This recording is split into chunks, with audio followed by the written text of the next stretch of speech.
Lovely people. அடுத்ததாக ஒரு true hero தான் உங்கள் எல்லாரையும் அட்ரஸ் பண்ண போகிறாங்க. ஒரு 35 இயர்ஸாக போலீஸ் டிபார்ட்மெண்ட்டில் சர்வீஸ் பண்ணியிருக்காங்க அண்ட் நிறைய பாம் பிளாஸ்ட் கேசஸை சால்வ் பண்ணி சிஎம் அண்ட் பிரசிடென்ட் கிட்ட மெடல்ஸ் வாங்கியிருக்காங்க. அண்ட் ரீசெண்டாக 11th ஸ்டாண்டர்ட் புக்கில் கூட இவரை பற்றி ஒரு பாடம் வந்திருக்கு. இவர் ஒரு ஃபென்டாஸ்டிக்கான மோட்டிவேஷ்னல் ஸ்பீக்கர் அண்ட் ரிட்டையர்மெண்ட்டுக்கு அப்புறம் சொந்த ஊரில் சூர்யா ஹாஸ்பிட்டல் கட்டி ஏழைகளுக்கு ஹெல்ப் பண்ணிட்டும் இருக்காங்க. சராசரிகளும் சக்கரவர்த்தி ஆகலாம் அப்படின்ற கோட்டுக்கு ஒரு பெஸ்ட் எக்ஸாம்பிள். நல்ல ஒரு பலத்தை கைத்தட்டல் கொடுத்து let's welcome mister Kaliyamoorthy IPS retired to kindly address the audience. Welcome sir. அமுதான தமிழே நீ வாழி, என் ஆவியிலே கலந்து நாவினிலே தவழும் அமுதான தமிழே நீ வாழி. வெள்ளத்தனையது மலர் நீட்டம் மாந்தர்தம் உள்ளத்தனையது உயர்வு என்ற வள்ளுவனின் வாக்கிற்கிணங்க உயர்ந்த உள்ளத்தோடு இந்த TNCPA முந்திரி உற்பத்தியாளர்கள் மற்றும் ஏற்றுமதியாளர்களுடைய சங்கத்தினுடைய தலைவராக பிரசிடென்ட் இங்கே அமைதியாக அமர்ந்திருக்கின்ற மரியாதைக்குரிய மலர் வாசகம் அவர்களே, தொட்டனைத்தூர் மணற்கேணி மாந்தர்க்கு கற்றனைத்தூரும் அறிவு என்று கற்று தெளிந்து இதனுடைய செயலாளராக என்னை தொடர்ந்து தொலைபேசியிலே தொடர்பு கொண்டு நான் இங்கு வருவதற்கு காரணமாக அமைந்த திரு ராமகிருஷ்ணன் அவர்களே,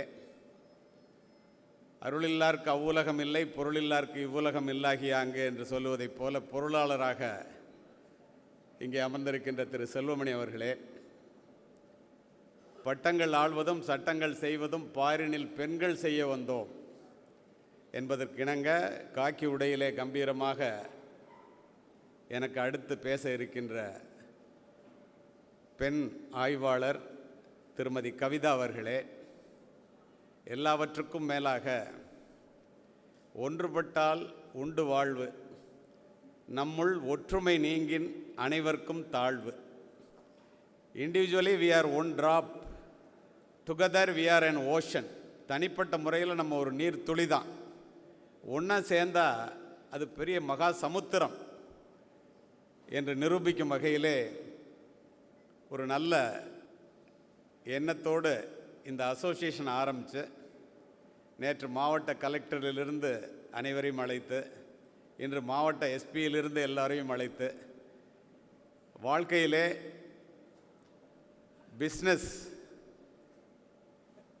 ஏற்கனவே இந்த தானா புயலில் ஒரு பெரிய பாதிப்பு ஏற்பட்டதற்கு பிறகு இந்த முந்திரி உற்பத்தியையும் ஏற்றுமதியையும் எப்படி சிறக்க செய்ய வேண்டும், அதன் மூலம் எப்படி பொருளீட்ட வேண்டும், வாழ்க்கையை எப்படி வடிவமைத்து கொள்ள வேண்டும், நான் என்ன பேசணும்னு கேட்டேன் திரு ராமகிருஷ்ணன் அவர்கள்ட்ட. எல்லாரும் ஒற்றுமையாக இருக்கிறதுல பிரச்சனை இல்லை, அதனால தான் அசோசியேஷனே வச்சுருக்கிறோம். அத்தனை பேர் வாழ்விலும் ஒளியேற்றும்படி ஒரு நம்பிக்கையான பேச்சை கொடுக்கணும், லீடர்ஷிப் குவாலிட்டிஸ் பற்றி சொல்லணும் சார், எல்லாருக்கும் உபயோகமாக இருக்கணும், ஒரு மோட்டிவேஷ்னல் ஸ்பீச்சாக இருக்கணும், வாழ்க்கையை நல்ல வண்ணம் வாழ்கிறதுக்கு என்ன சொல்ல முடியுமோ அதை சொல்லணும்னார். அவர் சொன்னதே கருப்பொருளாக வைத்து நான் உங்களிடம் பேச வேண்டும் என்று நினைக்கின்றேன். அருமை பெரியவர்களே, ஒரு அறிவார்ந்த சமூகத்தில் பேசுகிறேன்னு நான் நினைக்கிறேன்.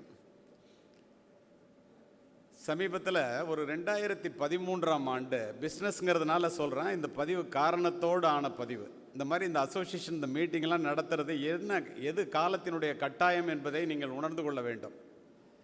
எங்கே தவறுறோம் பிஸ்னஸில்? 2013ஆம் ஆண்டு செப்டம்பர் மாதம் 9ஆம் தேதி மிகப்பெரிய அளவிலே வளர்ந்த நோக்கியா சாம்ராஜ்யம், உங்கள் எல்லாருக்கும் தெரியும், நோக்கியா ஃபோன் இல்லாத சூழ்நிலையே இல்லாமல் இருந்துச்சு. மிகப்பெரிய சாம்ராஜ்யம் சரிந்தது அன்று. இப்போ தானா புயல் வந்து திடீர்னு எதிர்பாராமல் ஒரு பெரிய இழப்பை ஏற்படுத்தியதைப் போல பிஸ்னஸில் ஏற்பட்ட ஒரு பெரிய நிகழ்வு அது. அந்த நோக்கியா கம்பெனியை 5.2 பில்லியன் ஈரோஸ் அப்படின்னா $7.4 பில்லியன் இந்திய மதிப்புப்படி 55,000 கோடி அதை வாங்கினது மைக்ரோசாஃப்ட் நிறுவனம் வாங்கினான். இதை காரணத்தோடு இந்த பதிவு. இந்த டிரான்சாக்ஷன் ஓவர் ஆகும்போது அமெரிக்காவில் நியூயார்க் நகரத்தில் மைக்ரோசாஃப்ட் கம்பெனியில் சத்யா நாதல்லாங்கிற சிஇஓவுக்கு முன்னால் ஸ்டீஃபன் எலோப் அப்படிங்கிற நோக்கியாவோட சிஇஓ கையெழுத்து போடுறான், விற்கிறான். டிரான்சாக்ஷன் அன்றைக்கி தான் முடியுது. அப்போ அந்த சத்யா நாதல்லா பக்கத்தில் நிற்கும் போதே இந்த ஸ்டீஃபன் எலோப், நோக்கியாவோட நிறுவனத்தினுடைய சிஇஓ, 15 ஆண்டு காலமாக சிஇஓவாக இருந்தவன், குலுங்கி குலுங்கி அழுகுறான். ஏன்டா அழுற? பணம் பேசி முடிச்சு தானே விற்கிற, உனக்கு விருப்பம் இல்லைன்னா நிறுத்திக்கலான்னு கூட சொல்கிறாங்க. அதுக்கு இல்லை, அவன் சொன்ன வார்த்தையை அப்படியே சொல்கிறேன். We didn't commit anything wrong, but somehow we lost. நாங்கள் எந்த தப்புமே பண்ணலை, ஆனால் மிகப்பெரிய ஒரு வியாபார சாம்ராஜ்யத்தை இழந்துட்டோம். மிகப்பெரிய அளவில் பொருள் சேர்ப்பதற்குரிய வாய்ப்பு இழந்ததோடு இல்லை, நாங்கள் இருக்கின்ற இடத்தையும் இழந்து நிற்கின்றோம். இத்துணை லட்சம் பேர், கோடி பேர் வேலை பார்க்குற இந்த நோக்கியா சாம்ராஜ்யம் இன்னைக்கு எங்களை விட்டு சரிஞ்சு போகுது அப்படின்னு அழுகுறான். சரி, அதுக்கு ஏன் அழுகுறான்னு கேட்குறாங்க. இல்லை, எதுவுமே தப்பு செய்யலையே, எப்படி தோத்தோம் அதான் தெரியல.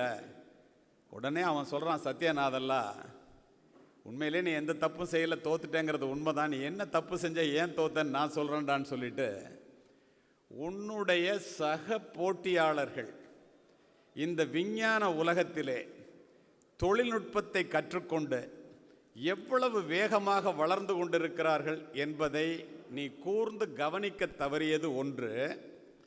இரண்டாவது, உங்களுக்குள் ஒற்றுமை இல்லாதது 2. மூன்றாவது, செய்ததையே செய்து கொண்டிருந்தது 3வது காரணம். இதனால தாண்டா நீ தோத்தாங்கிறான். அப்புறமா அவன் யோசித்து பார்க்குறான். If you are not updated, you are outdated. இப்போது இந்த உலகத்தில் இப்போ நம்ம வாழ்ந்து கொண்டிருப்பதும் இனி வாழப்போவதும் டிஜிட்டல் உலகம்தான். அதில் எந்த விதமான மாற்று கருத்தும் இல்லை. இந்த டிஜிட்டல் தொழில்நுட்பத்தை கற்றுக்கொண்டு எக்ஸ்போர்ட்டாக இருக்கட்டும், இம்போர்ட்டாக இருக்கட்டும், ப்ரொடக்ஷனாக இருக்கட்டும், எதுவாக இருந்தாலும் புதிய புதிய வழிகளை கண்டுபிடித்தால் மட்டுமே சர்வைவல் ஆஃப் த ஃபிட்டஸ்ட் என்ற ஒரு நோக்கத்தோடு செயல்படுகின்ற இந்த உலகத்திலே எந்த பிஸ்னஸாக இருந்தாலும் நிலச்சி நிற்க முடியும். எதிர்பாராத பிரச்சனைகள் வரும்.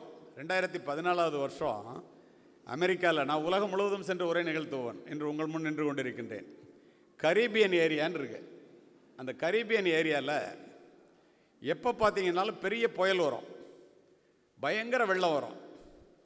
அங்கே இருக்கிற அந்த செலூடா அப்படின்னு ஒரு ஆறு, அந்த ஆற்றில் வெள்ளம் வந்துச்சுன்னா விவசாயம் பூரா அழிஞ்சிரும், ஆயிரக்கணக்கான பேர் செத்துருவாங்க. அமெரிக்காவில் இப்படி நடக்குது, இவ்வளோ வல்லுநர்கள் இருக்கும், இவ்வளோ சயின்டிஃபிக் முன்னேற்றம் இருக்குது, எல்லாத்தையும் வச்சு ஒன்றுமே செய்ய முடியலையே அப்படின்னு ரொம்ப வருத்தப்பட்டு என்ன பண்ணுறாங்க, ஒவ்வொரு தடவை வரும்போதும் பேரிழப்பு உண்டாக்குதுன்ட்டு,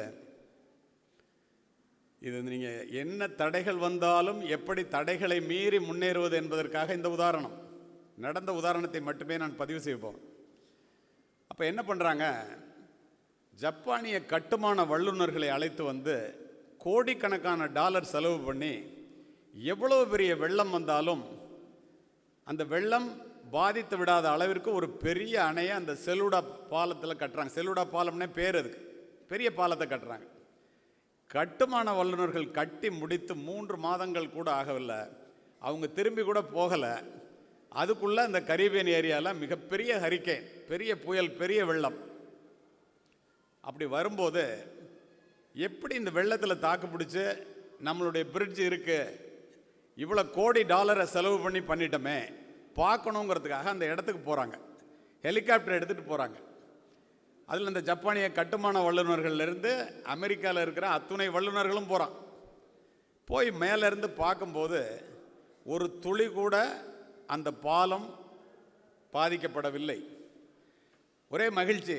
ஆனால் 5 நிமிடம் கூட அவர்களுடைய மகிழ்ச்சி நிலைத்திருக்கவில்லை. நண்பர்களே, கொண்டு போய் ஹெலிகாப்டரை கீழே இறக்கி பார்க்குறான், பாலம் அப்படியே இருக்குது. அந்த ஆறு ஒரு 1000 அடிக்கு முன்னால் ஒரு பக்க கரையை உடைத்து கொண்டு எவ்வளவு அலும்பு அது முன்னாடி பண்ணிகிட்டு இருந்துச்சோ, எவ்வளோ அழிவை ஏற்படுத்திகிட்டு இருந்துச்சோ அவ்வளவையும் பண்ணிட்டு போயிட்டே இருக்கு. இதை எதுக்கு சொல்கிறேன்னா, எப்படிப்பட்ட தடைகள் வந்தாலும் ஒரு ஆறானது தன்னுடைய பாதையை மாற்றிக்கொண்டு நோக்கத்தை நிறைவேற்றுவதற்காக அது சென்று கொண்டிருக்கிறதோ, நாமும் நம்முடைய வியாபாரத்திலே எதிர்பாராத தடைகள் வரத்தான் செய்யும். அது வரும்போது அதை மீறி எப்படி செய்வது, செயல்படுவது, எப்படி வியாபாரத்தை முன்னேற்றுவது என்பதற்காகத்தான் எல்லோருமாக கூடி இது போன்று எல்லோரையும் அழைத்து வந்து உங்களிடம் பேச வைத்து தடைகளை தவிர்த்து வியாபாரத்தை எப்படி பெருக்கிறது என்பதற்காகத்தான் இதெல்லாம். இந்த இடத்துல உங்களுக்கு ஒன்று சொல்கிறேன். நான் மிக முக்கியமான ஒன்றை சொல்லுகின்றேன். ஒரு மனிதன் வித்தியாசமாக சிந்திப்பதன் மூலமாகத்தான் தன்னுடைய வாழ்க்கை பாதையை மட்டுமின்றி இந்த உலகத்தினுடைய வாழ்க்கை பாதையையே மாற்றி காட்ட முடியும் என்பதுதான் இந்த தலைமுறையினுடைய மிகப்பெரிய கண்டுபிடிப்பு. அது என்ன வித்தியாசமான சிந்தனை? எல்லோரும் செய்வதையே நாமும் செய்து கொண்டிருந்தால் எல்லோரும் போலத்தான் நாமும் இருப்போம். எல்லோரும் செல்லுகின்ற பாதையிலே நாமும் சென்றால்